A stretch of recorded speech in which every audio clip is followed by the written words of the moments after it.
Welcome to Learn with Lowell. I'm your host, Lowell.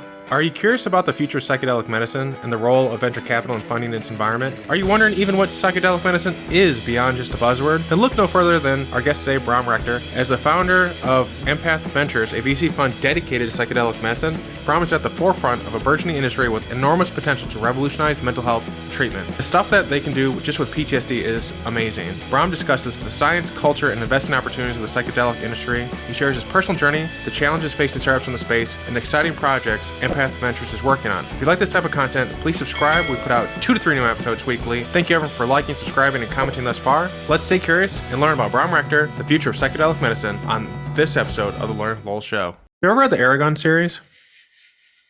No, but I think I know where you're going with this. Oh, there's a character named Brom in there, and I was just like, oh, yeah, you know. That's what I've heard. I've not read it, but I know that that is my name is in there.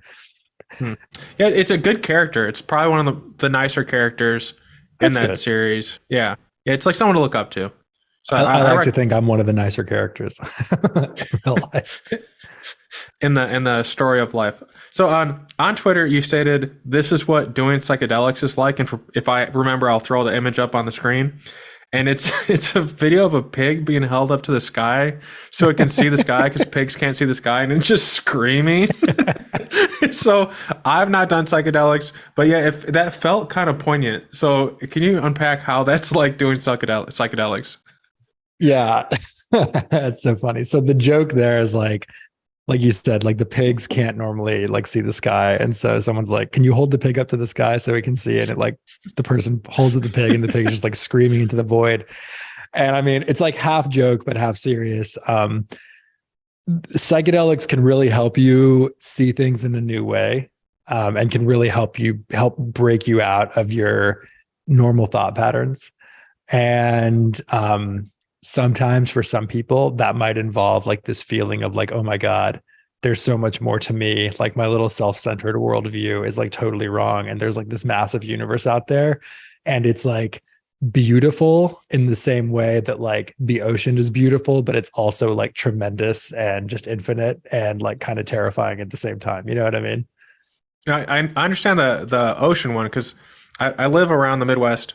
And seeing a Great Lake, it's like, okay, it's big, but like you can kind of make out the other side. When you look at the ocean, there's like a weight to the ocean. Or when you're out in the middle of the nowhere and you look up at the stars and there's no light pollution, there's a weight to looking up at the stars.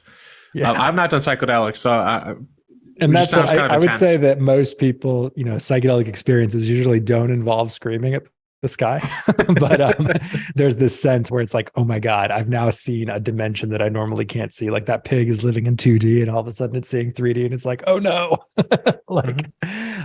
That's, I think, in many ways what psychedelics can be like.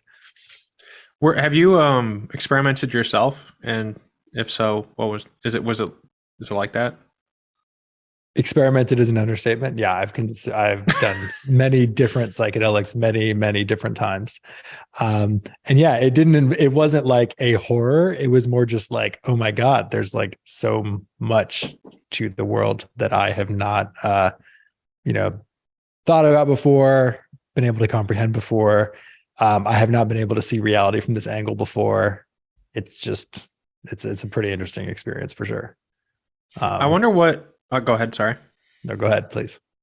I was just thinking, I wonder what would happen if you put 100, like if you experimented with 100 VCs and gave them psilocybin, psychedelics type stuff, and then 100 just, they can just roam in the wild as normal as a control group. And I wonder if that other perspective would allow them to do better as like performative, because they'd be able to have a different perspective on things. Or would it be about the same if you like average it out for 10 years? It's hard to say. I don't think that people should think about, in general, I don't know that psychedelics are necessarily going to give you insights that are going to turn you into like a better investor or a better employee, but they might give you insights that turn you into like a better, friend or romantic partner or like, human, I would say. Yeah. It's less about, I don't know that psychedelics are going to give you some insight that's going to allow you to do like better at your, Excel job or whatever, if that makes sense. Yeah.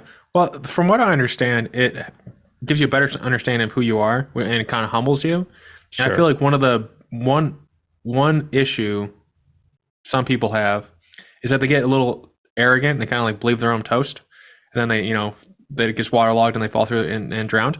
So I feel like in that regard, they'd be a little bit more humble and like check their facts and stuff like that. So I feel like being more grounded and humble and a better person might result in being a better investor. Though at the same time, I mean, there's like that Wolf of Wall Street aspect of things where like, are you like going around and like sharking people? I don't know. Can you be a humble shark from Shark Tank? I don't know. I guess Mark Cuban's kind of like that. Yeah, I mean, Shark Tank is definitely like an exaggeration. I think most of the VCs that do well in the long run, do well by being good people. Like it's pretty hard.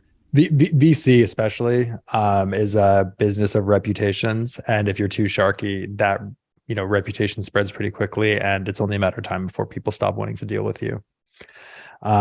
You would hope that having some kind of humbling experience, whether it's psychedelics or something else, would make people better at what they do.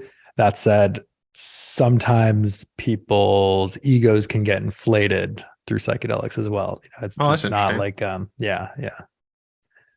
you imagine like you give someone this experience that makes it feel like they've kind of seen God or uncovered the truth or whatever,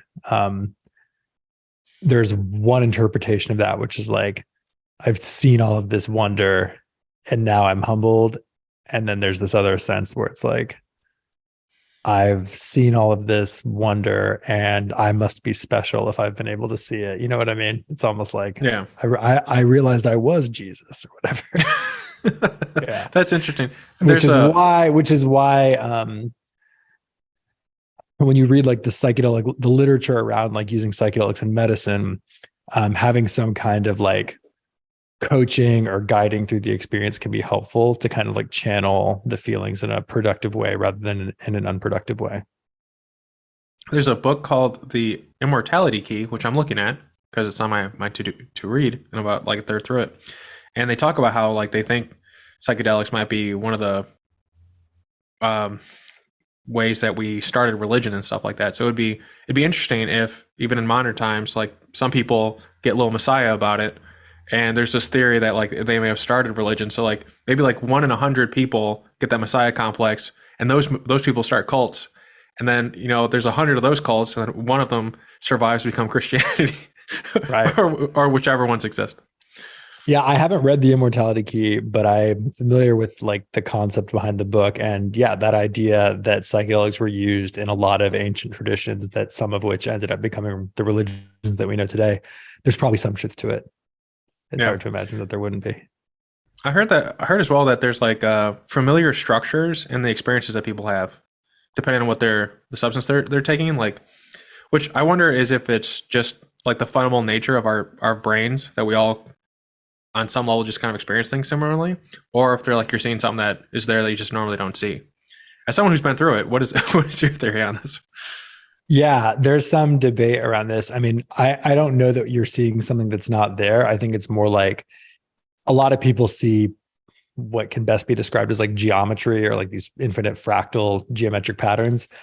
Most likely the explanation is that the psychedelics are doing something that acts on like the visual cortex and makes people's vision distort in that way.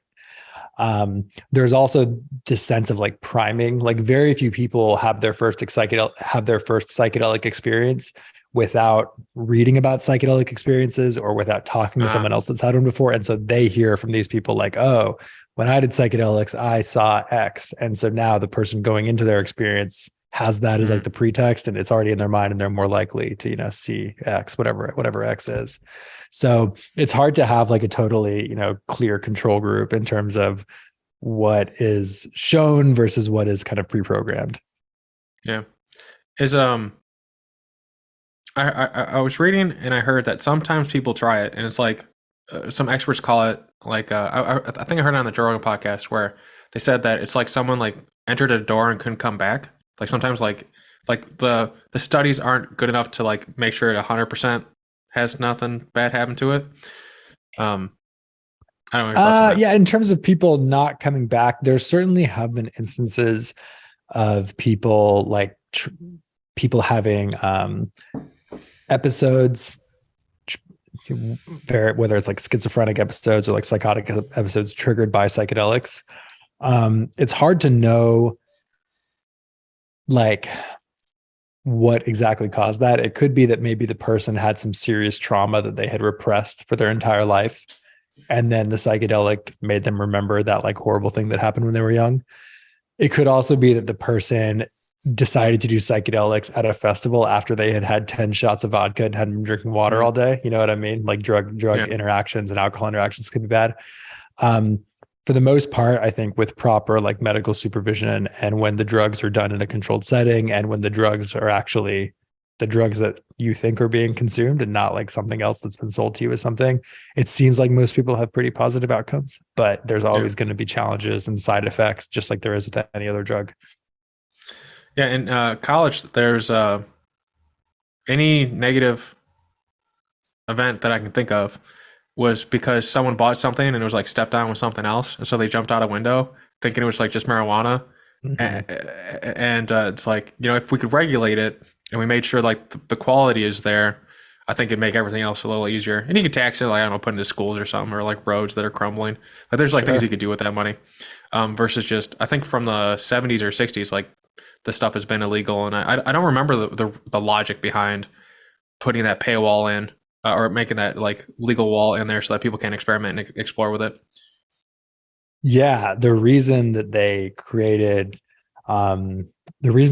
psychedelics illegal and created the DEA, by the way, the DEA didn't even exist prior to like the late 60s, was a couple of things were happening. This is like when the Vietnam War is going on.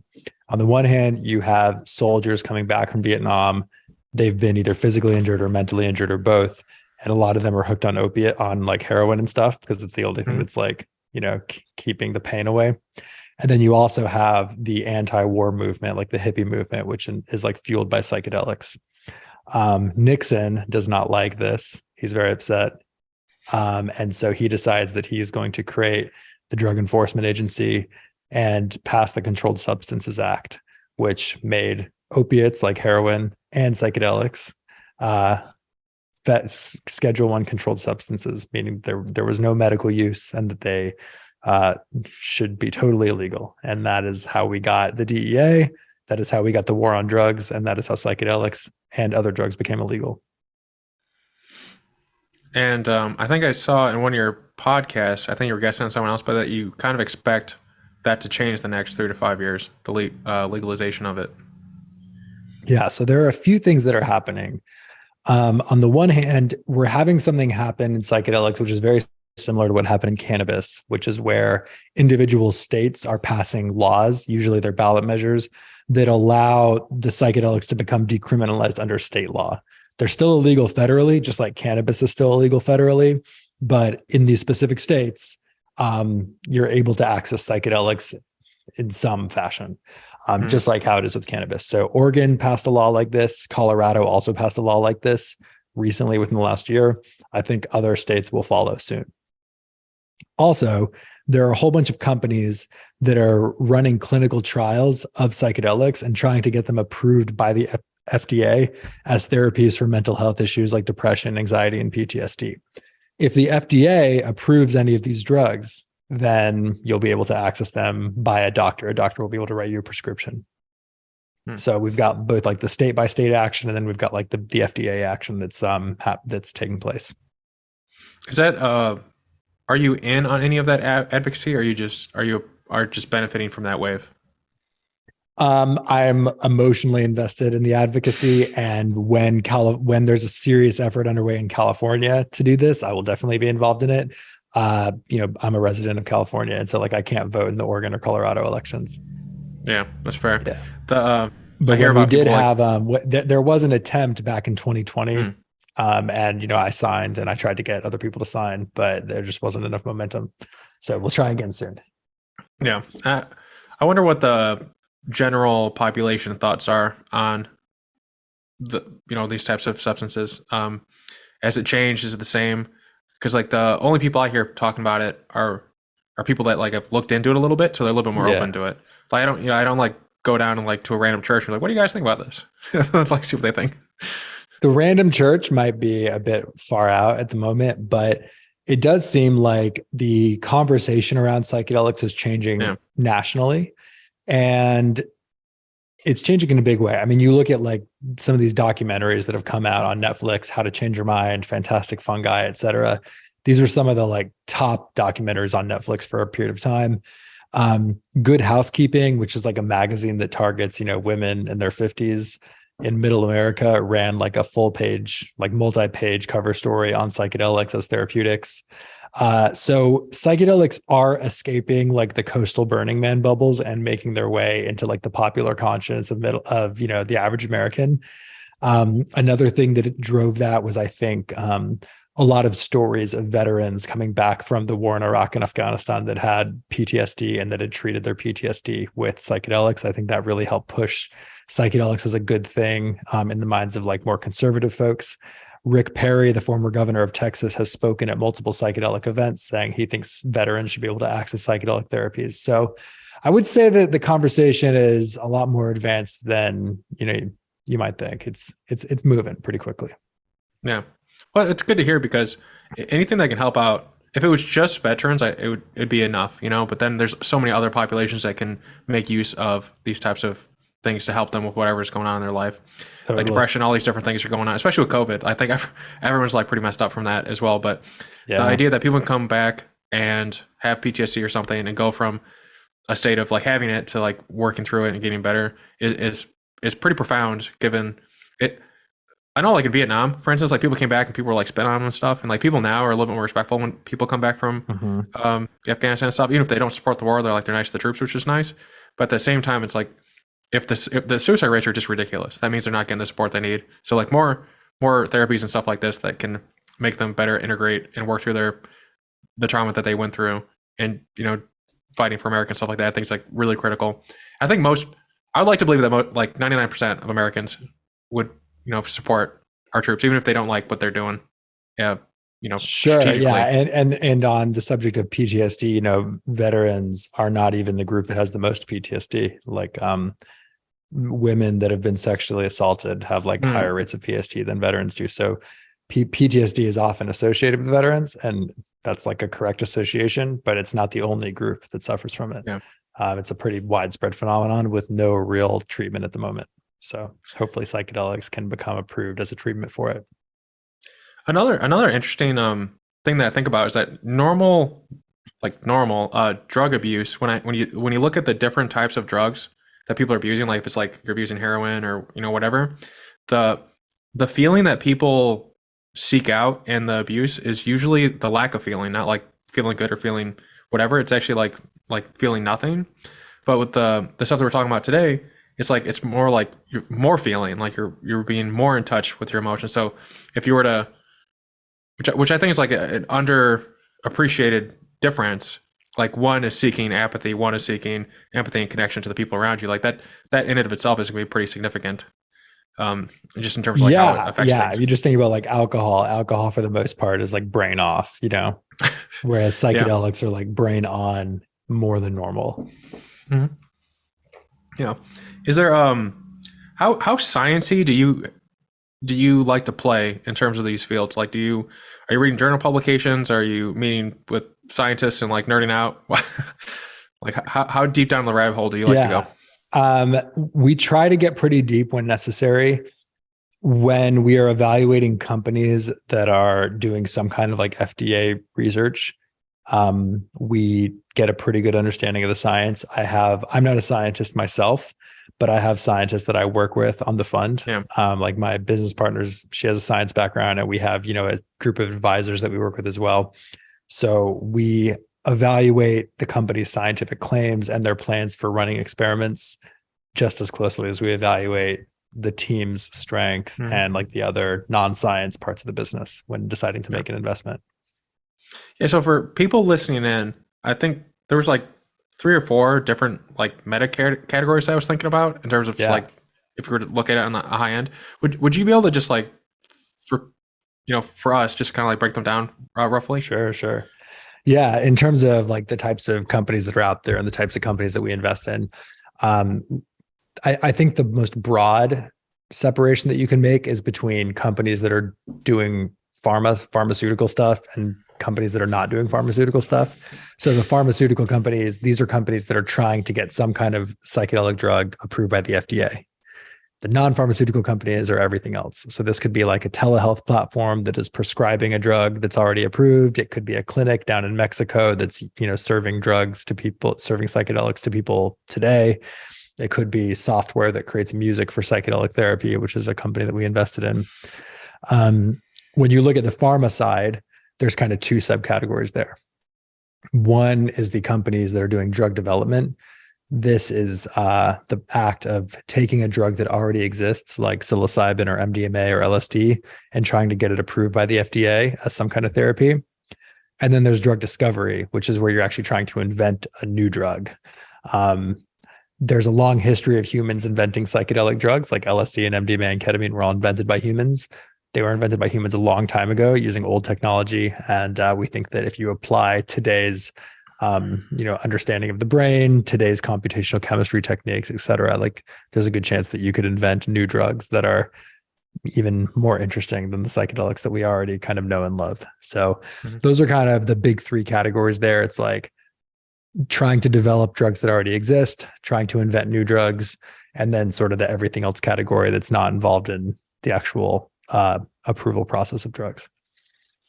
From an investor standpoint, is it a unique opportunity to come in now before regulatory has been completely taken care of? Because then I imagine like these companies aren't really getting a lot of people to appreciate them. And so you can come in with the right support from an investor standpoint, not just like giving the money, but also like the technical help that your experience and your team's experience can come in and help them with. Like, it seems like a unique opportunity for you. It's like the people who were there before the gold rush type of thing.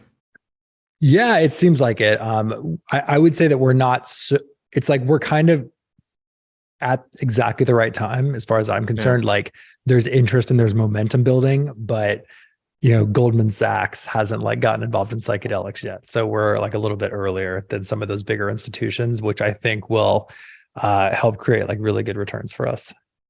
Yeah. What keeps you doing venture capital versus just like picking one thing and dedicating your mind to it? Like what has you do like the broad, you get to look at a bunch of different things, which maybe that might be the thing, versus like digging deep on one thing and just like pushing that to the end goal? Well, my background professionally is in the investment field. So I worked at a hedge fund for most of my 20s. And so I've kind of always been an investor professionally. And so that is kind of what I'm doing now in the psychedelic space. I would certainly be interested in starting a company.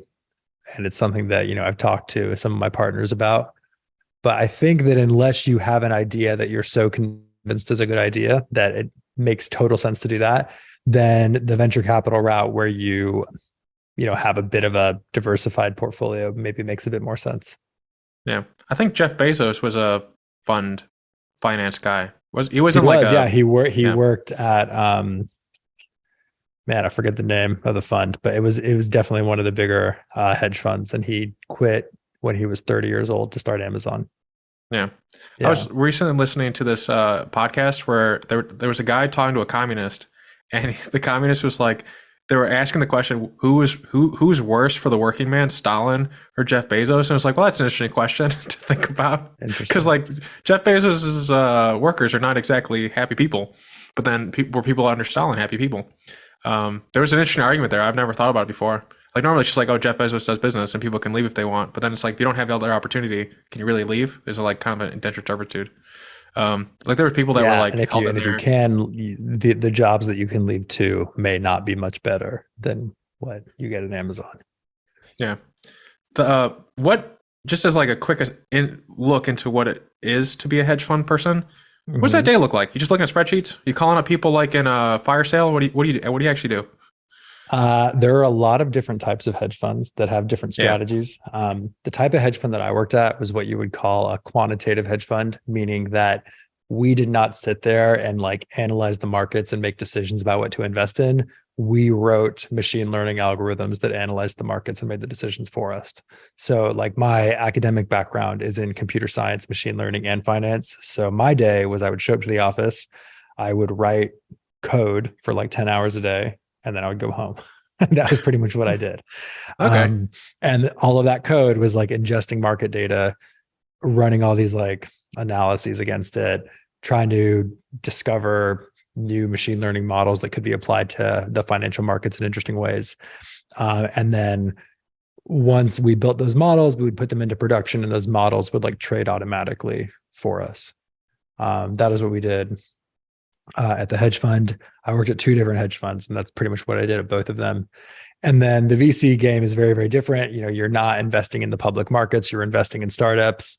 I'm also raising money for the first time. So when I worked in the hedge fund space, I never was involved in the capital raising. That was something that they had other people doing. As the founder of a VC fund, I'm actually responsible for actually making sure we have money to invest. So I'm spending many hours a day, usually talking to potential investors and trying to pitch them on why they should become investors in our fund. Is it a zero-sum gain when you do a raise, or if you stop like at 40% of the way there, do you just keep that money and then that's your fund? Or do you have to meet like a fund or like 10 million, whatever your goal is to have a fund for VCs? People can set it up however they want. For our fund, we kind of, whatever we raise is what we raise. So, okay. And the money that we've raised, we've already made investments out of it. So like, you know, you can't really walk back an investment once the check is written, like it's in the bank account of the company. So we've invested in 14 companies so far. And we're going to try and invest in about 30 out of this fund. Do you have a traditional time horizon for the fund, or are you doing anything fun there? Yeah, no innovation on the structure, whether that's like the time horizon, et cetera. Most venture funds are set up to have a 10-year life. Yeah. And that is what this fund is as well. So it's kind of just a formality. Like if the companies get sold or go public before 10 years, like the capital gets distributed then. If there's still companies that haven't had a liquidity event by 10 years, then, you know, the fund can just be extended usually. So it's nothing too exciting there. Pretty standard stuff. Yeah. With a software machine learning type background, how do you assess companies? Do you still use those type of like quantitative analysis when you look at a startup, even though it is kind of like there's not that much data to some extent? Like you have like clinical research, so some papers potentially. You have a team with certain variables of experience. But like I guess there is the makings of an equation there, I suppose. But I'm just curious, like what your thought process is for assessing people. No, you basically said it. Like, in order to have a good machine learning model, you need like a ton of data in order to train the model. And so in the startup world, there's really just not a lot of data. Yeah. So this is very different than what I was doing at the hedge fund, to be sure. Yeah. We assess things in a similar way to the way that most other VCs do. So since we're an early stage VC, a lot of times like the companies haven't even done very much. Like they have a team assembled, they have a pitch deck. Maybe they've done some preliminary research, maybe not. But the number one thing is like evaluating the team. Do we think this is a good team that we want to work with? Do we think that these people have the skills to pull off what they say they're going to pull off? Do they have good reference checks that we can call? Do we believe that they're going to be able to raise all of the money that they need to raise? Because like our fund isn't big enough to totally fund them. So it usually takes multiple investors. So it's like, are other investors going to invest as well? On the scientific front, does their scientific plans check out, et cetera? All those things are very, very qualitative for the most part.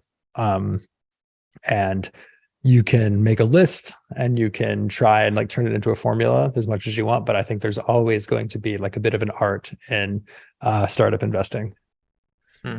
Whereas in the public markets with tons of data, you can be a little bit more scientific. Yeah. As you were saying, I was just imagining like a series of Likert tests, like a Scantron things. It's like you and your team were assessing them on different criterion. Probably less fun. And we do that too. Like we have some checklists that we've made. But the interesting thing about startups is that even though there are a lot of similarities, there are still, it's almost like every single time we run a company against one of our checklists, something comes up where we're like, our checklist didn't really capture that attribute of that company or something like, something. Or maybe there's like a company that maybe fails actually a lot of the checklist items, but they're super, super strong in one of the checklist items. And it's like, maybe we should invest anyway, because they're just really exceptionally good at this one thing, even though maybe we think they're lacking here and there. Maybe they can actually fix those areas they're lacking in. We just want to invest in that strength along that one dimension. There's no, perfect recipe, I think.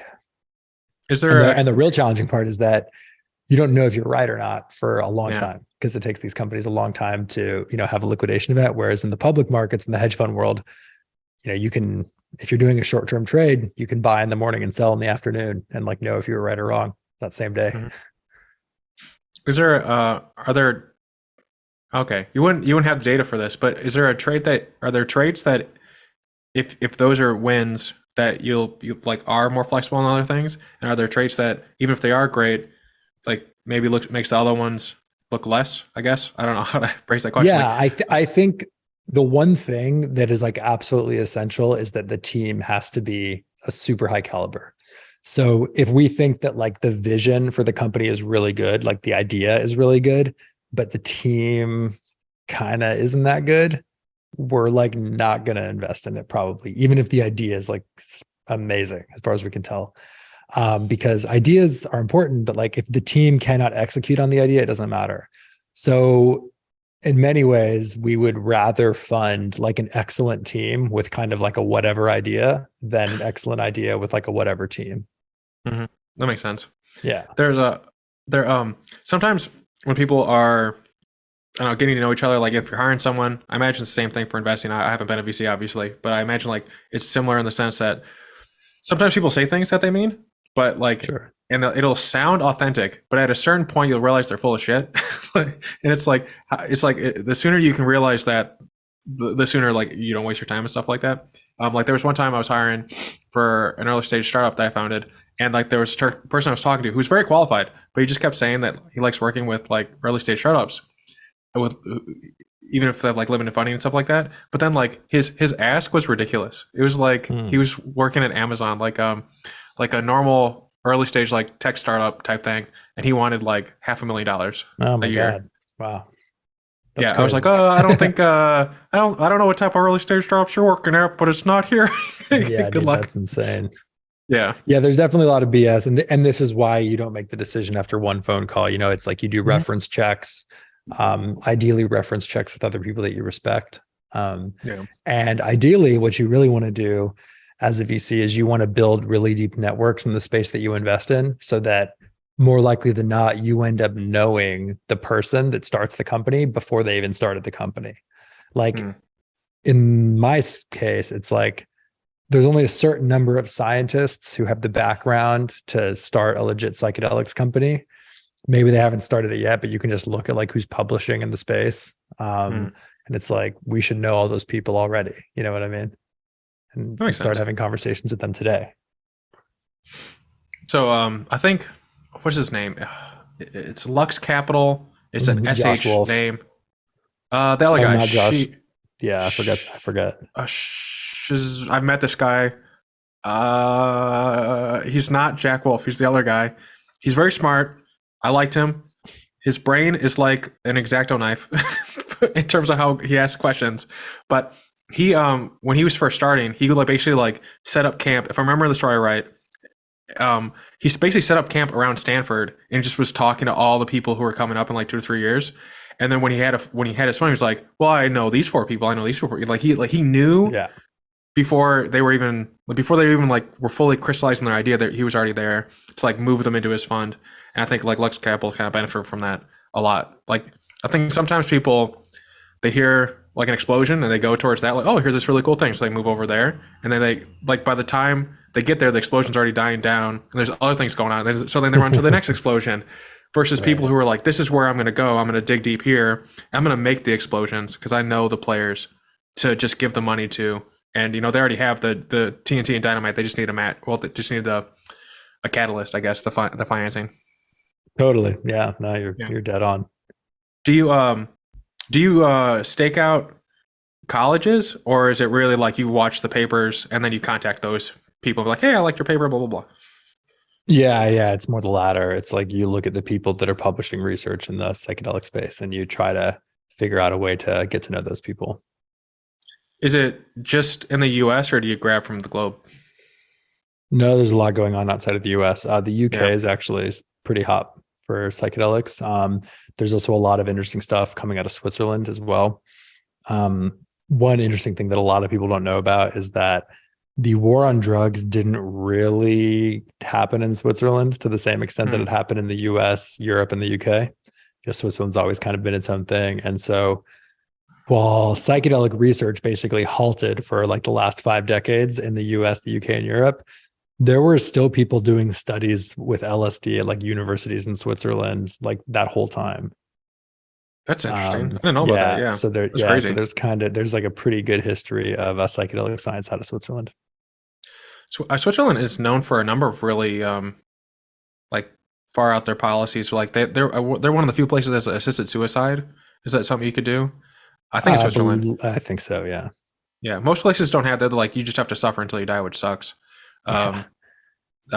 Which, you know, one of the things that people like psychedelics for is like when people are, let's say they're terminal, people will take it in that state and it helps them come to terms with that and have a much better, healthier remaining time on the planet, which is hugely beneficial. Like you know, if there's 2 modes, like one, you're like screaming up until the end, or the other one is like you're able to enjoy and smell the flowers and just take each day even more. Like I think everyone would want to be in the latter category there. So it's pretty cool. Yeah, definitely. Is there anything in the Switzerland area, like any cool factoids that you could share with us in terms of the research? Yeah, there are. I mean, it's hard for me to say specifically. There are some companies we looked at that unfortunately they're kind of like, you know, in stealth mode and I can't really say too much about them. Yeah. But I would just say that they've been doing a lot to keep like the research tradition alive during like the dark ages. And it's worth just Googling Switzerland, like psychedelics research. Yeah. I use Google Scholar and then Sci-Hub. Or do you have like, what are some of your research tools? Google Scholar, you know, all the standard stuff. I also find a lot of interesting stuff on Twitter too, just by following the right people. Twitter is fun. People make fun of it, but there's like so much science learning going on there. And I don't know to the extent it's changed under Elon. I mean, you're more involved on Twitter than I am. I just like post like random stupid things, but you actually have like cool science stuff that you post about. Has there been any change in your experience on Twitter? Post or pre Elon? Honestly, no. Like I haven't noticed anything. I know people love to like obsess over who owns Twitter, but like I literally, literally no difference. It seems like exactly the same. Maybe it's just, I mean, it may just be because the stuff that I post about is pretty apolitical. You know, maybe it's different if you're like really out there posting politics, but not only do I not like post political stuff really, just because I think that's dumb from like a business perspective. I have LPs in my fund. I have some LPs that are like super far left and some LPs that are like super Trump guys. So, you know, I would piss someone off that's like an investor by posting something, no matter what I post, it'd probably piss someone off. So I don't post politically. And then I also just don't follow any accounts or like do anything with politics on Twitter, just because I'm kind of like not trying to get sucked into that rabbit hole. So the experience for me has been pretty static post Elon. Yeah, it's hard to enjoy the conversation. Like in those types of things, if someone were to post something political, whether you're for or against it, it's not like people are going to have a nice conversation about it. No, like they're just rabid. It's like sometimes I'll go and just like look at something and it's like you'll see a post and it's like piranha come out of nowhere and just start devouring the person. And like the worst thing is when they respond back. It's like, stop feeding the piranha, just go, like sacrifice your leg. Run. Yeah, I use the mute feature, which allows you to, you don't have to block anyone, but it just like keeps their stuff. So anytime I see anything that's like political or like kind of rage bait or, you know, anything, I just mute the account basically. And it's kept my Twitter like really nice and enjoyable. I do that for YouTube. When I started the YouTube component, like it's been like 3 or so months so far. I got stuff like that, and I was like, I looked into it. And it was like, oh, you can shadow ban people with some buttons, and so I've been like, boop boop boop boop, and like I get like you see nothing but nice things on my like even if you were saying something mean, I'll let that ride. I like the criticism, sure. But like if it's just like I don't want to be mean to anyone in particular, but there's been some like crazy things. There's some like pretty intense things. It's like it's not even like big yet. Like I can't imagine the stuff that people have to deal with when it's like 1 million subs and stuff like that. And at the same time, like the comment section isn't very good on. No, that's like one of the things I dislike about YouTube. It's like if it was like Reddit in the comments, that'd be great because Reddit, like you actually see cool comments sometimes. Yeah, you like filter for it. YouTube comments are garbage. Yeah. What was the place in Mexico that's I keep hearing about this, but I always forget the name. I feel like there's a place in Mexico that has like a therapy thing where people can come out and they get like the coaching, they get like the whole thing, and depending on like the package, if I remember right, is like you can even have like an entire like room or area to yourself with like a specific coaching versus like a group thing or something. Yeah. So I think you're referring to a company that we invested in that's called Beyond, Beond. Mm. Beyond is a clinic in Mexico that is using a drug called ibogaine to help people break their addiction to opiates like heroin and oxy and that sort of thing. Ibogaine is a very interesting psychedelic drug that a lot of people are not familiar with. It's naturally occurring. It comes from the root of the iboga tree, which is native to West Africa. It's very, very powerful. The trip can last like 36 hours, which is why people don't ever really do it recreationally, which is why it's like not really that popular.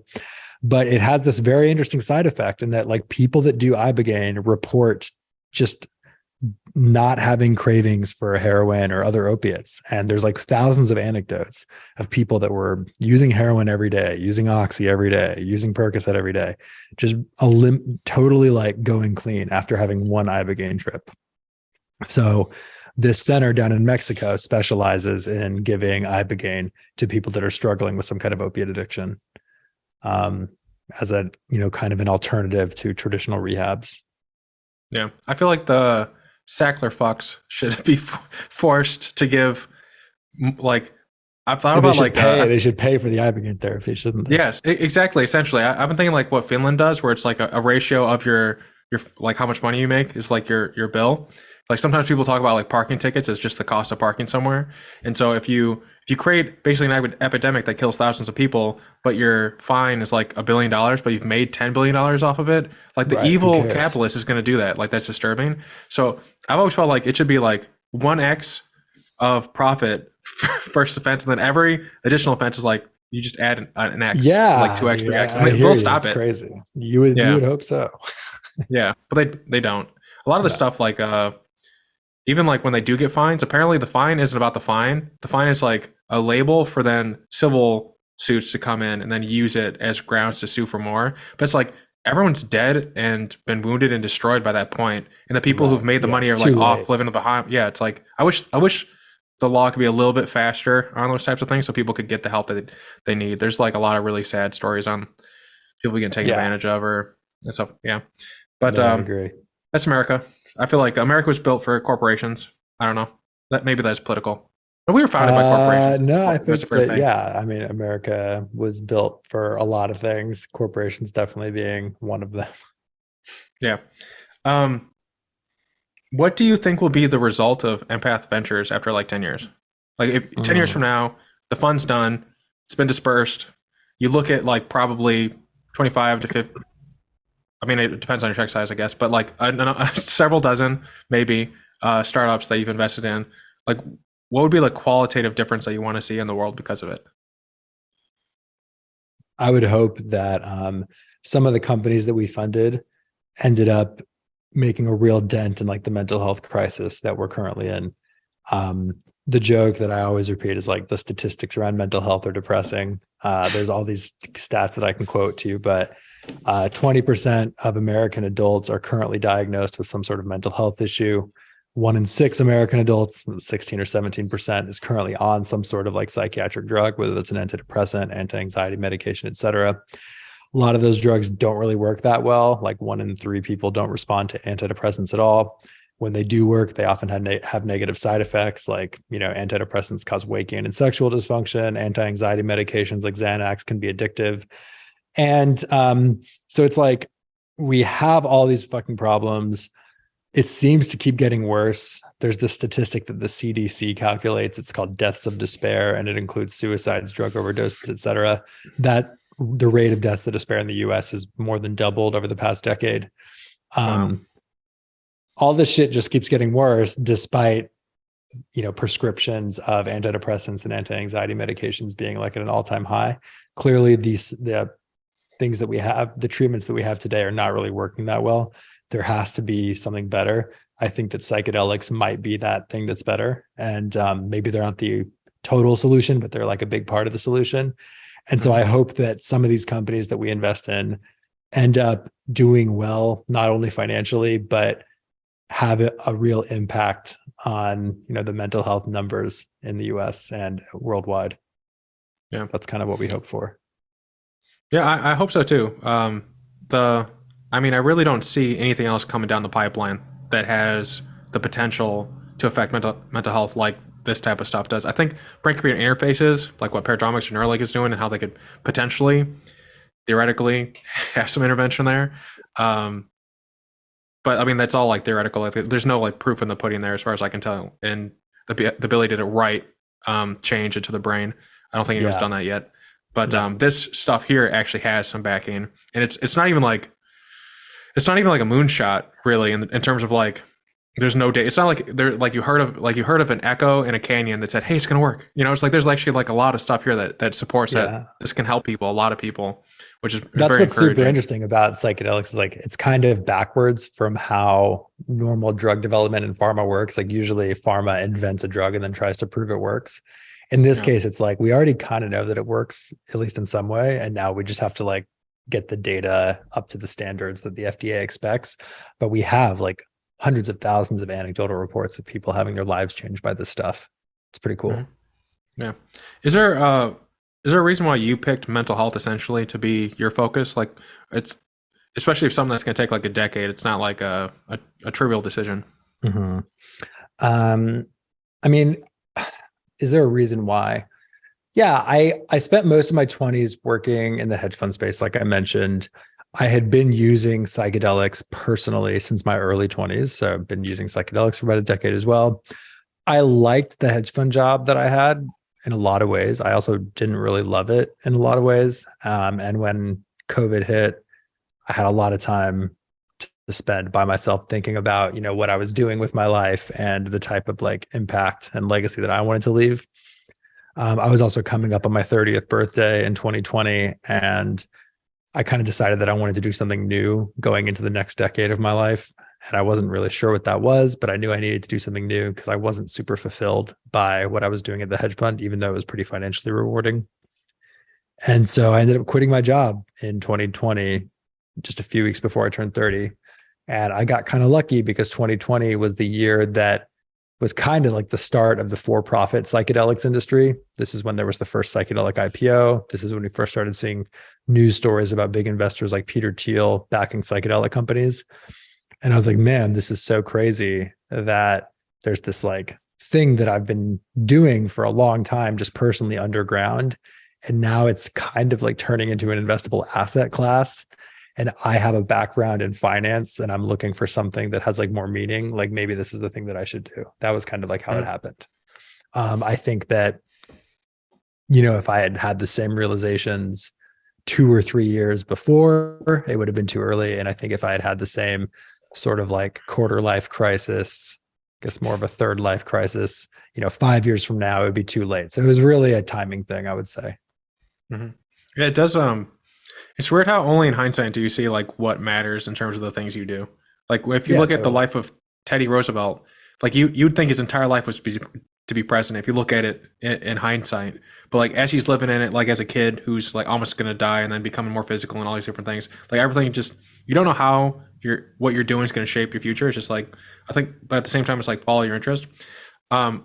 There's a question I have. I was having this conversation with someone who's on the show, and I made the statement, the harder I work, the luckier I get. And they contended that work shouldn't be hard. It should, like, you should follow what interests you. But then if that's the case, wouldn't, and this is really, I just want to get your thoughts on this. If you just follow your interests, aren't you limited by your previous interests? Like, how do you find something that you don't know you like without exploring things that you don't know you like? And if it's something you don't know you like, there is that initial hump of like, I'm not doing well, so this isn't fun. Like I taught myself coding, and at first it's like, this sucks. And now it's like, oh, I know what I'm doing. This is neat. I can solve a problem in a day. Well, how do you think about that? Do you think it's possible to, like, if you looked at it between those two dichotomies, and if you want to like, add your own variables, that's fine. I would say, first of all, the on the harder I work, the luckier I get thing. Well, work shouldn't be hard. It should be something that you really enjoy doing. The problem is that even if you work in a field that you really enjoy, there are going to be parts about it that suck and that you don't want to do. So even like, dude, my little brother is he's basically like a rock star. He's like a touring musician and like has a publishing deal and stuff. Like a lot of parts of his life like kick ass, and he is literally like living the dream that like so many people want. But there's still a lot of stuff that he like hates about his job and gets annoyed with. You know what I mean? Like there's still shit that's annoying, even when you're like a literal rock star. So there's no job that you're gonna like so much that you're gonna like every part of it. And yeah, you can like delegate and outsource, but only to a certain extent. There's always going to be headaches, no matter what it is. So I think the idea that like work is never going to be hard is kind of bullshit. That said, it's like a lot easier to motivate yourself to get through the hard stuff if you're working in a field or general area that you like. Yeah. No question. So yeah, I think that's probably what I would say. And then in terms of like, how do you branch out and find new things that you like? It's tough. And as you get older, it becomes increasingly more difficult. I would say that the best way to do it is to really listen to your gut when you feel like something is not right and you feel like not totally fulfilled by that thing. You should try to listen to that feeling and pivot and explore something new sooner rather than later, because it only gets harder as you get older. So if you're sitting there and you're like, I don't know that I want to do this thing for the rest of my life, I kind of want to try this other thing. If you think you have a shot at it, you might as well just like do it now and not wait, because it's not going to get easier. Yeah. Did you do like a full clean break when you made the transition, or did you like dabble and make it like do like 10% of your time, 20% of your time? You slowly just added 10% until it was like 0% doing your hedge fund stuff? No, I actually left the hedge fund before I had even committed to doing the psychedelics fund. I knew that I wanted to do something new with my career. I didn't know what. And then after leaving the hedge fund, I decided to focus on psychedelics. Did you do anything to like burn your ships there so you couldn't go back? Or was that at all part of your strategy? Just knowing that, like sometimes people do things. I know like exactly what you're talking about. Yeah. Like I didn't get like a mushroom tattooed on my face or anything, but yeah, there was no big burn the ships moment. I mean, I think leaving the hedge fund was like, it's not a burn the ships thing. You can always like apply for another job or whatever. And I left on good terms, but no, there wasn't any like super dramatic burn the ships moment. No. Yeah. Sometimes people say that like you need to kind of like cross the bridge and burn it behind you, kind of like the with Troy, so that you can like work you'll innovate more when you have nothing to go back to. But I know what you mean. I just don't know like how I could burn the ships. Like all the knowledge that I have about how to work at a hedge fund, I can't like purge that from my mind, you know? Yeah. Like I could always, even if I like burned all the bridges at the hedge fund that I worked at, there's still a lot of other hedge funds that I could go and like apply for jobs at, you know?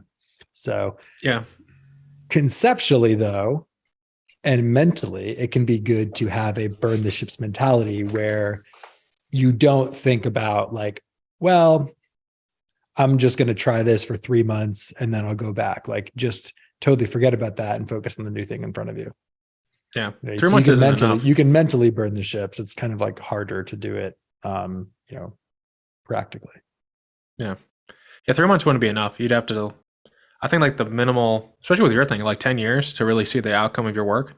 Like it'd be like a 3-year minimum to really know if you're, how quickly would you know if you're doing the bad thing? Like if, let's say you left, you're doing your thing. How quickly would you know like, oh, I think I'm going down the wrong path again? Yeah, it's super hard to know, man. And I mean, even just to give you a scale for my own thing, I left the hedge fund in December of 2020 and I didn't start Empath until like the end of August, early September 2021. So it was like almost 9 months later before I even started the fund. What are the parts of the fund that you find to be less fun? I would say, raising money is very challenging. I don't dislike it, but my main thing that I enjoy about investing is like the analytical process of like analyzing an investment opportunity and deciding whether it's good or not. Repeating the same pitch to hundreds of different investors, there's certainly like some kind of satisfaction that I do get from that, but it is probably not my most favorite part of running a fund. So yeah, that's probably like the hardest part for me. Hmm. Is it possible like game the system where you can like I think of it like hunting where like you like throw a honey pot or a honey trap down there and like all the investors come into one spot, then you pitch Take them their all money. in one go. Yeah, like just like not rob them, but like Yeah. I don't know, get them all on a boat or so. I don't know where like billionaires hang out. Like Right. find an island and like corral them there or Sure, something. Like, sure. Yeah, you can. So we've done some stuff like that. We've thrown events, we've thrown parties, etc. And that can be good to get the initial people together.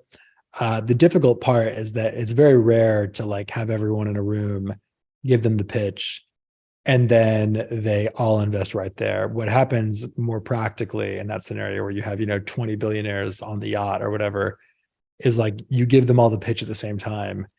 And then all of them are like, this is great. Why don't we follow up in 3 weeks? Here's the contact of my assistant. And so that you still end up having like a tremendous amount of like hmm. follow-up calls and deeper due diligence with each one. And so it's maybe there is some honeypot secret. I just haven't, developed enough as a fundraiser to really like know how to use it.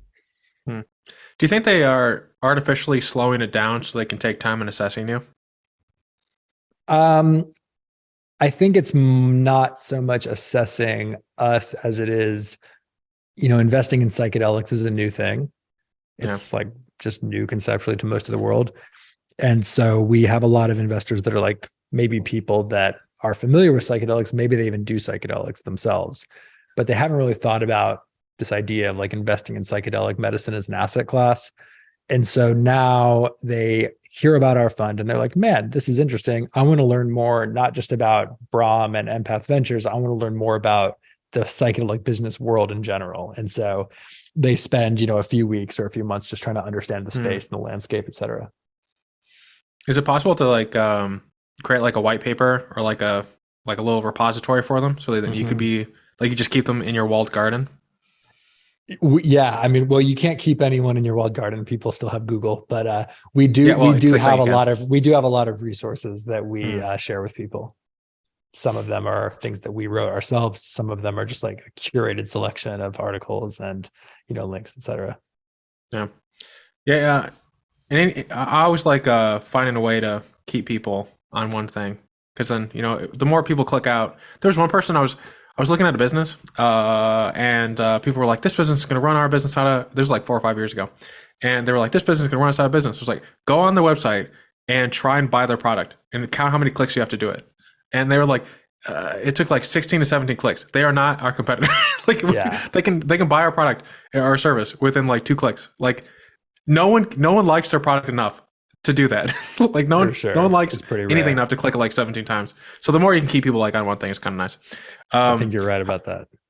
Do you when you learn information about the field, like you and your entire team, how do you guys make sure that the knowledge gained by one member isn't lost and can be given to another member? Do you have like a central repo or anything like that, like an in-house Wikipedia to like share the hardware knowledge that you're gaining? Yeah, we don't have like some big complicated internal wiki. I mean, we're a super small group. Like Yeah. I'm full-time on the fund, I'm the general partner. I started it.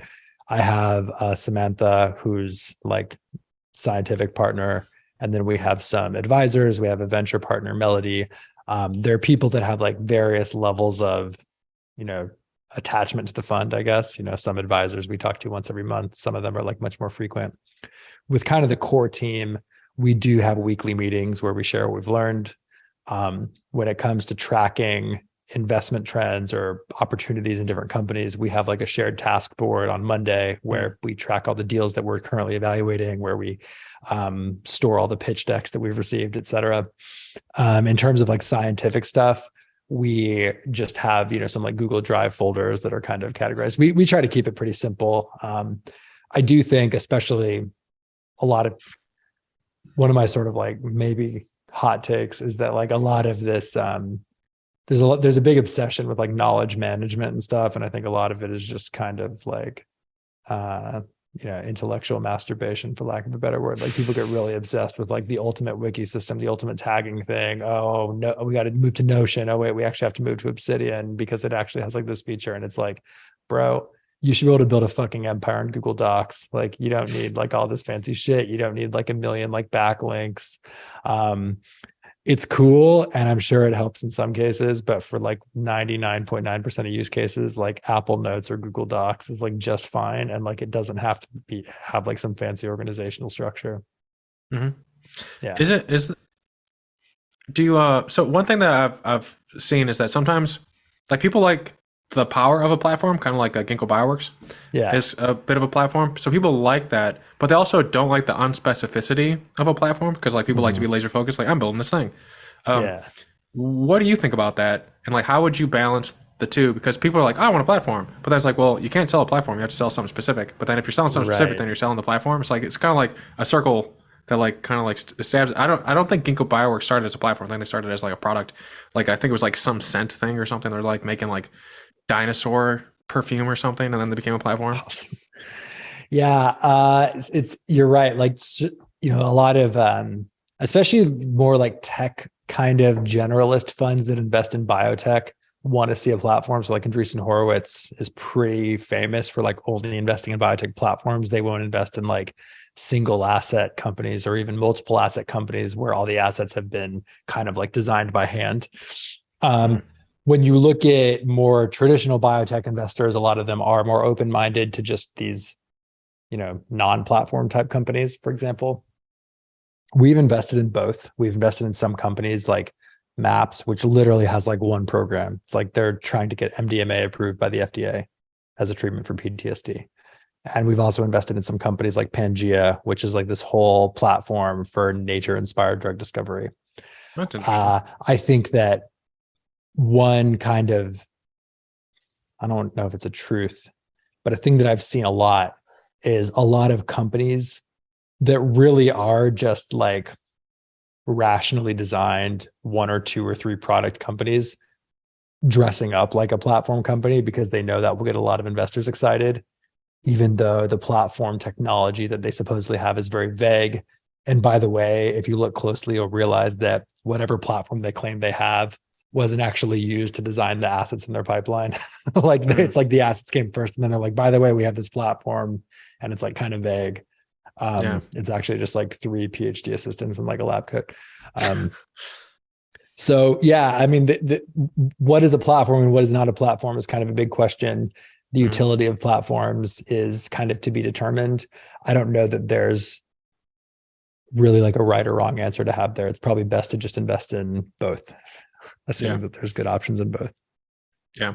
And also from like a founder or someone who's joining a team to look at it within that lens as well. Like what are they actually doing? That's something that bothers me. I know it's like marketing. You can kind of like BS what you're doing, but it bothers me when someone advertises one thing and it's not that. Like I know many startups, they'll say like, we're doing this innovative thing, but you actually look at what the product offering is going to be. Like one example, because I just was recently talking to someone in cell ag, and a lot of people say they're a cell agriculture company, but if you actually look at the product offerings they're making, it's not cell agriculture, it's plant-based. It's like they're not, it's like they want the benefit of like this innovative thing, but they're not spending the dollars to build that innovative thing. I don't know if there's like a like something like that in the psychedelics where people say like, oh, I'm doing this innovative thing, but really it's just like blue label, like not even that innovative at all. They're just kind of like taking stuff off the shelf. Yeah, I mean, people always try to make it seem like what they're doing is more interesting and more unique than it always is. I guess maybe in psychedelics, what you see is you see people saying like, oh, we like invented this new drug. What they really did is like they took an existing drug and tweaked it really slightly. So they like replaced a hydrogen with deuterium or something, which like, and it's like, yeah, I guess technically you're right, it is new, but it's like not that interesting. Yeah. So yeah, there's a lot of BS for sure, but that's the case in every industry. How if the drugs like MDMA, psilocybin, etc., are kind of old, how are they defensible in the sense of like building IP around them? If they're kind of, I imagine by now they're in like the open where anyone could work with them. Yeah, so you definitely can't get like composition of matter patents on them because you didn't invent them. You can get method of use patents, which means like you can patent using MDMA for like post-traumatic stress disorder in conjunction with this particular therapy that's been developed. You can also sometimes get patents on like specific synthesis methods. So like Compass Pathways, for example, which is a company that is trying to get psilocybin approved by the FDA. They didn't invent psilocybin. but I believe, someone might call me out on this, I think they have a patent on the method of synthesizing psilocybin that they're using. So they have like a manufacturing IP. I think they also have a patent on like a specific crystalline form of psilocybin that they're actually using in the trials. So that's kind of how it works. Okay, that makes sense. Yeah. When you're not, but obviously the best IP is like you actually invented something new. That's like the gold standard. That's like the ideal. The problem is when you invent something new, you have to put it through a lot more trials than if you work with something that already exists. Yeah. When you're not investing or researching, what are you doing for fun? What is Brom in his free time? Yeah, what is Brom in his free time? I do a lot of the typical LA stuff. I go to the beach, I go for hikes, work out. Been trying. Last year was a pretty socially isolated year. I was really working on the fund pretty hard. This year, one of my goals is to really just expand, my non-work friend circle. So I've been trying to really develop those friendships outside of work. Yeah. And I've always been a bit of like a musician, so playing more guitar and that sort of thing. How do you make friends in your 30s? That's one of the I always see like Reddit posts about this. Like, how do you make friends in your 30s? So the guy friend that I've been spending a lot of time with, I met him like 2 years ago at this big investor. It wasn't an investor event. It was just like some like tech in LA event thing. There were like 100 something people there. And I remember seeing this guy walking in, and he was dressed so ridiculously. He was wearing like this absurdly patterned shirt, and he had it like unbuttoned down to his belly button. And I was like, man, this guy looks like such a douchebag. I got to talk to this guy. And I did. I was like, dude, your shirt looks crazy. And then we just started talking. Turns out he's really smart.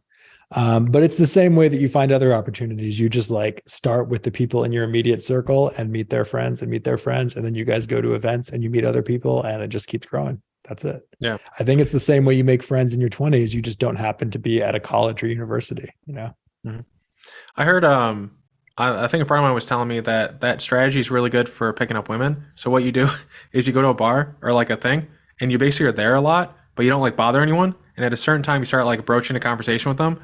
And then like, since you're a regular is not creepy, then they're like more likely to engage. And then you make like a non-creepy suggestion for a group activity. And then that person has like a good time with you. So then they tell everyone else in that organization that you're a good person to be around. And then you hang out with the rest of them. I would imagine that would probably work. It sounds like a lot of thought. I don't know. Yeah. I don't know. He's like he spends a lot of thought on that type of thing. Like a dating coach or something. I won't dox him, but if he's listening, he knows I'm talking about him. He knows I'm talking about him. Right. Yeah, he knows I'm talking about him. Okay. He was on the podcast actually. He's a nice guy. Cool. Are there any big opportunities in psychedelics that we haven't talked about? I think we talked about a lot of the like looking at Switzerland, not Sweden. The pipeline that's coming up in the next 2-3 years. But are there things that as you've looked at the field that you're like, well, here's some opportunities that I've identified, but no one's really touching them yet? Maybe like someone listening be like, oh, I have that idea. Yeah. Well, I can tell you about what I think is kind of next in the space. We've talked a lot about psychedelics for depression, anxiety, and PTSD, and that stuff is super important. And psychedelics are really good at that stuff because psychedelics are so good at it, and because it's kind of so well known. There's a lot of companies working on that stuff, and at this point, honestly, the field's a bit saturated. So the next thing I think is going to be applying psychedelics to things outside of depression, anxiety, and PTSD. Psychedelics are kind of known to induce neuroplasticity in humans. Neuroplasticity is kind of like the opposite of neurodegeneration. And I'm speaking, not totally scientifically accurately here, but this is kind of the general thesis. Neurodegeneration is implicated in things like Parkinson's and Alzheimer's. Maybe there's like a way that psychedelics or drugs that are similar to psychedelics could be used as some kind of therapy for things like Alzheimer's and Parkinson's. I do think that addiction is something that has been explored quite a bit, but probably not nearly enough. There's probably a lot more applications of psychedelics to things like addiction. But this general trend of exploring the non-mental health stuff is really interesting. And then the other big trend is we know about a lot of the kind of obvious psychedelics like mushrooms and LSD and ayahuasca, et cetera. But there's this whole universe of like psychoactive plants out there. Like if you go to any corner of the world, pretty much, there's probably some plant that's native to that area that has some kind of like psychological effect on humans. And many of these drugs have just never become like really popular or known to the majority of people for whatever reason. And I think that there's going to be a lot of interesting stuff to come out of those like lesser known psychoactive plants. Mm-hmm. Yeah. I'm curious if you could like juice to learn more. Like you take this thing and then like you learn new stuff. Cause there's accelerated learning. Yeah. I always think about learning how to like quickly learn new things. Yeah. And I think once you've like learned like 3 or 4 new things outside of school, that there's like, I feel like Einstein has like this theory, like everything's connected. And I feel like the more people I talk to, the more subjects I come in contact with, I feel like there's like a structure of things being related, but I'm not smart enough to make all the connections. But I feel like there's something there. And so I wondered like if you just like took these things and then like really focused on like like a physics problem or whatever, like if you would have a better chance at like learning and seeing something that's new, or just on the learning aspect of it. Like can you have like, is it like neotropic? I don't know. There's like a term for things that like nootropic kind of. Yeah. I mean, all of this stuff we're in the speculation zone here. There hasn't been a lot of like trials done on this. I would suspect that, maybe the right drug at the right dose, probably a pretty low dose, might allow you to retain information better, might allow you to look at a problem from a unique angle. Who knows? It's hard to say. There's a lot, but there are a lot of people that are definitely interested in this kind of thing. Unfortunately, I can't learn all the stuff I want to fast enough isn't something that the FDA recognizes as like a disease. So the uses of psychedelics for those applications is going to be kind of probably done outside of the medical system and more on like the recreational side, where people just experiment with this like on their own.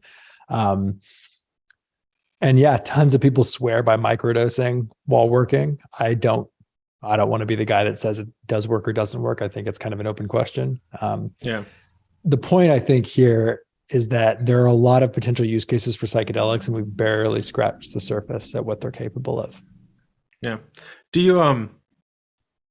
you see yourself ever, let's say like you are really successful, you're a billionaire now. I don't know if you're a billionaire already. I apologize if that's available somewhere. Definitely not even close.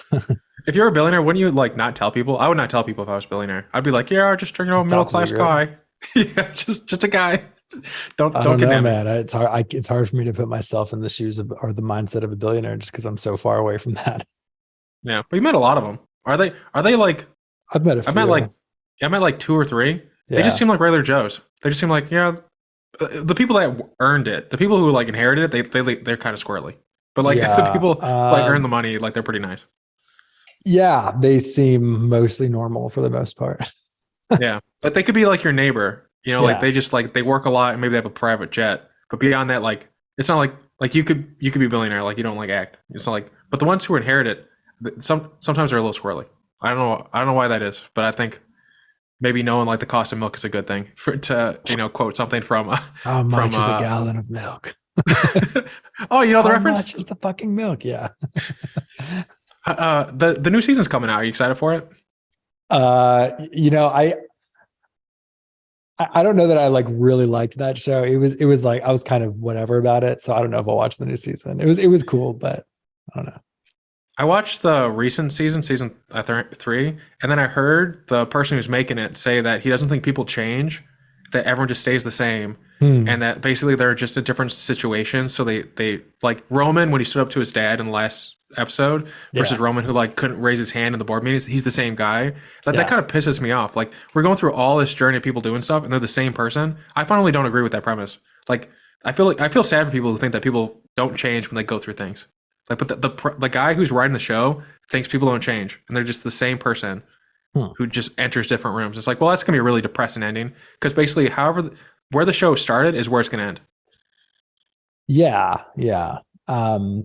I did kind of feel like there was some character development, maybe not as much as I would want to see, but definitely an entertaining show. Yeah, it's crazy. I don't know if like actual wealthy people are like that. Like entire rooms dedicated to their childhood or whatever, if they have like a birthday party. There are some. Yeah. Are there any books that you recommend people check out? Anything you're currently reading? Yeah, in the psychedelic space, if you're interested in psychedelics, there's a book that's pretty interesting that's called PIHKAL, PIHKAL. And that's an acronym. It stands for Okay. phenethylamines I have known and loved. Phenethylamines is like a type of psychedelic. Um, the guy that wrote it was this basically genius, like chemistry dude from back in the 70s, 80s. He was at UC Berkeley. And in his free time, he basically invented new psychedelic drugs, synthesized them in his basement, and then tested them out on himself and his friends. And over the course of his career, he basically invented like hundreds of new drugs that no one had ever invented before, some of which became very popular on the recreational market. 2CB is probably like his most famous creation. The book is super interesting though, because this guy is like a genius, and it's like half memoir, half trip report where he's like describing the effects of these drugs, and then half like chemistry manual where he literally describes like not only how he synthesized these drugs, but the thinking behind why he decided to make this molecule. He's like, this particular molecule made me feel this way because of like this structure. And so I theorized that if I changed like this carbon thing, then like it would maybe do something different. And then here's how I went about synthesizing it. And then, and here's what it was like to fuck my wife while high on this drug. Like, it's like this crazy, it just goes from like one thing to the next. It's really crazy. Yeah. So it sounds like a science equivalent of Losing My Virginity by Richard Branson. Yeah, kind of. Definitely. That guy, I don't know to the extent, I'm not familiar with that book, but I don't know to the extent like those things are true things that happened, or if he's just like remembering them in such a positive way. Yeah, I haven't actually read the book. I've read some excerpts, but so I don't know. Well, there was a lot of like, I'm looking for a place to stay. He looks at houseboats. He meets a lady who's single, has sex with her, and then lives there for 6 months. It's like, how often can that happen before it's like, either he's like a predator that hunts people, or he's just really lucky, you know?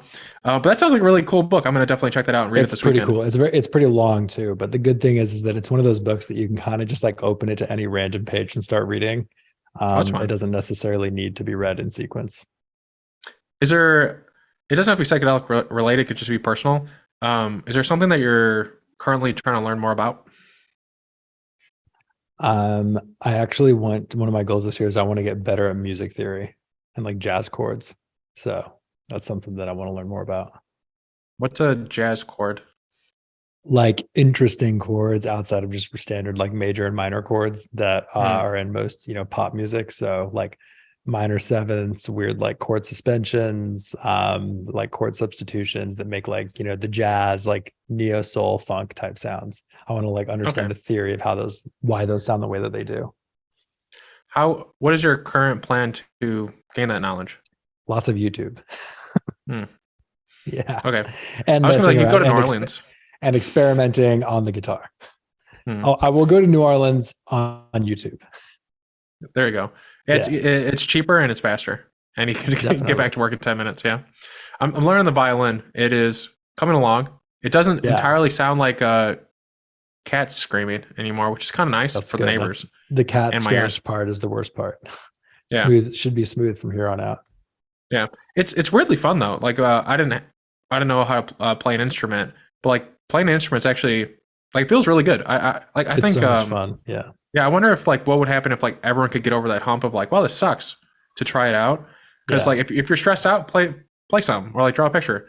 It feels good. Like it's like problem solving and like playing the violin. It's like very similar feelings. Like definitely. Yeah. So that's what you're learning about. Do you have a newsletter? I know you have a podcast. Is there do you have like a newsletter? I would like to download your brain like every like quarter that was possible. Yeah, we have like a monthly newsletter that we send out. It's pretty sparse. It's usually just like, here's how much money we've raised. Here's maybe one or two interesting things happening in the world of psychedelics. And then here's any updates of our portfolio company. It goes out once a month. And yeah, there's actually no public sign up link, but I can add you to it if you want to. Yes, I love to learn. As the title of my podcast. Yeah. So there are people who need to keep you happy in terms of like if they want you to be on the next round versus like you have to keep LPs happy. Is it a similar structure in terms of so sometimes people do this thing that's very dumb where they'll get money from you and then they won't give you any updates for like, I don't know, what is it, like 18 months? They'll be like, I need more money. I'm doing it. I need more. No. Yeah, that does suck when it happens to you. This is why we send out monthly updates. Yeah. So that we're not that guy. Yeah. It's so critical. Like I tell all of the startups that we work with, like, even if you feel like nothing happened in the last month, send an email that says like nothing happened in the last month. Just like make some kind of update so I know you're alive. Yeah. And you don't even have to read it per se. Like as an investor who's busy, it's just like, oh, they're thinking of me, or they're being totally. It's so critical. Judicious So with their time. we hope that our portfolio companies send updates, and we try to make very frequent updates and regular updates to our LPs. Yeah, one of my horror stories in life was that I was meeting like the guy of Lux, and I was meeting him for something else, and he thought I was there to update him on a company, and so he's there to like grill me on stuff. I'm like, I don't know any of these answers. I'm not the guy to stop it. Funny. That's hilarious. But it wasn't one time. It was like the whole day. There was like 20 people who all thought they were getting updates because like the group I was with didn't give them updates for like 2 years, and so they were all like grilling me, and they were like clearly unhappy, and I'm like, I don't know the ansers. I can get the guys. I can get the people, but it was brutal. It's like because like within like 5 minutes, like they knew I didn't know, and so like someone were being very mean about it. But like the fund, like usually like the actual like owners of the fund were like pretty chill, but like everyone else who like worked under them was like kind of like pissed. And it's like it's not my fault. I was very clear in my email. So like for anyone else out there, just communicate, even if it's like what you're saying, like even if it's really small. Totally. Is there a problem you're having that you wouldn't mind people's help with, like big or small, with the fund without finding opportunities? Yeah, the biggest challenge, I think, and it's the same challenge that everyone that's raising money right now is having, is just finding investors. So if you are an investor, if you're an accredited investor, or accredited investors that are interested in psychedelics, reach out. We're still accepting LPs.